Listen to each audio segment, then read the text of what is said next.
Evil dead तुम सब ने देख रखी होगी 2013 की, लेकिन आज मैं समझा रहा हूँ वो है 1987 की, मतलब आज से कितने साल पुराना तुम हिसाब लगा लो।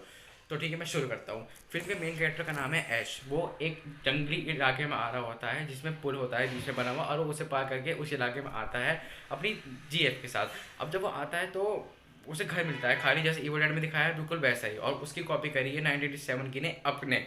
बिल्कुल ऐसा ही कैमरा है, वहाँ पे घर दिखाया है और घर में वो दोनों रुक जाते हैं। अब रुकने के बाद वहाँ पे वो लड़की सोचती है कि चलो यार घर है तो करते हैं कुछ सीन यहाँ पे, तो ऐसा कुछ सोचते हैं, और वो कहते हैं चलो ठीक है फिर हम शैम्पेन पीते हैं। अब जब वो शैम्पेन पीने जाता है वो अपने साथ लेकर आया हुआ होता है, तो वहाँ पर उसे एक टेप रिकॉर्डर रखा हुआ मिलता है, और वो उसे ऑन करता है। ऑन करने के बाद एक अंकल बोलना चालू करते हैं कि जिस इलाके में मैं रह रहा हूँ वहाँ जंगलों के साथ साथ आत्माओं का भी निवास है, और मुझे ये बुक जो है अपने घर के बेसमेंट में मिली है, और इसके जो बुक है जिससे शैतान आज़ाद होता है, मैंने गलती से शैतान आज़ाद कर दिया है, और मैं वो वर्ड अल्फाज बोल रहा हूँ यहाँ पे। और जो वो अल्फाज होते हैं वो टेप रिकॉर्डिंग में रिकॉर्ड होते हैं, लेकिन वो जो अल्फाज है आत्माओं को बुलाने के नहीं है, और वो अल्फाज टेप रिकॉर्डिंग पे चल जाते हैं। वो सब वो मजाक समझता है, बोलता है कि ऐसे टाइम पास है, कुछ भी नहीं है ऐसा।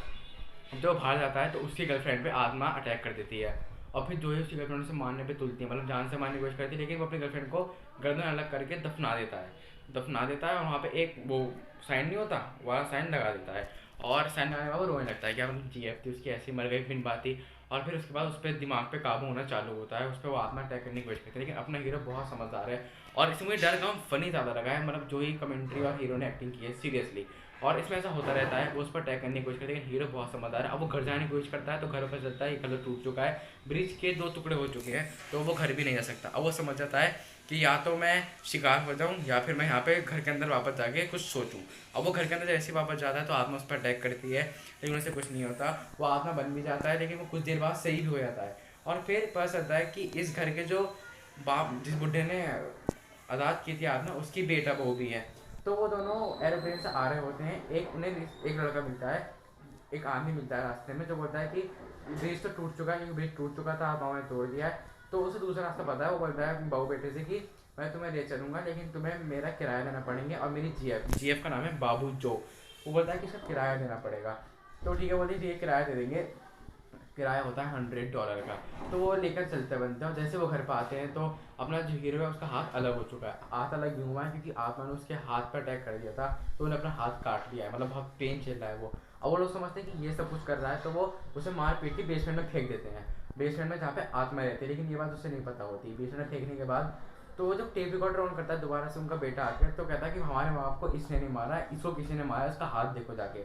तो वो जब रिकॉर्ड ऑन करते तो बोलते हैं कि वो बुढ़ा बोलता है मैंने अपनी पत्नी को मार के बेसमेंट में गाड़ दिया। जैसे वो सुनता है बंदे की जो ही फट के चाल होती है, मतलब अपने ऐश हीरो की, उस पर आत्मा फिर आई थी बेसमेंट में। वो कहता है मुझे खोलो खोलो खोलो, और सभी नीडर वही है ऐश, उसे बाहर निकालते हैं, और एक एक करके आत्माएं उन सबको मारने लगती हैं। और जो अपना वो विलन था, मतलब विलन नहीं, जो एक आदमी में जिसकी गर्लफ्रेंड का नाम बाबू जो था, बाबू जो पे हाथ चिपक जाता है उस आदमी का जो कट चुका होता है, मतलब ऐसे पकड़ लेता है हाथ उसको, तो वो भागती भी जंगल में चली जाती है। वो बाबू जो उसका जो बॉयफ्रेंड है पीछे भागता भागता रहता है।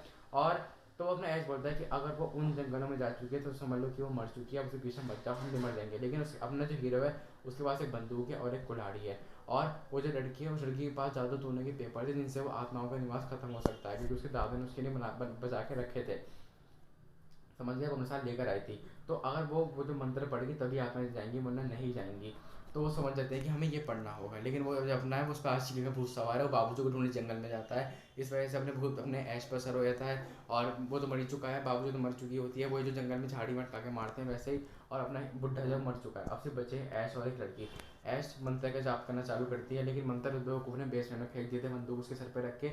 इस वजह से अपना हीरो तैयारी करके बंदूक लेके नीचे आता है, और उनमें से एक आत्मा को मार भी देता है अपनी बंदूक से। और फिर ममता का जब्त होता है, मतलब सब कुछ हो रहा होता है, दुनिया में छेद हो रहा है, पता नहीं क्या क्या हो रहा है। और फिर एट द एंड वो जो आत्माएं हैं वो ख़त्म होती हैं, लेकिन ख़त्म होने के साथ साथ वो उसी पे अपने साथ ले जाती हैं अपने हीरो ऐश को, और वो एक अलग ही दुनिया में पहुंच जाता है। और इसी के साथ इस फिल्म का एंड होता है। मतलब वह बहुत ही अच्छी कमेंट्री थी इस फिल्म की, जिनने भी वॉइस डब की थी बहुत अच्छी करी थी, और फिल्म काफ़ी अच्छी थी।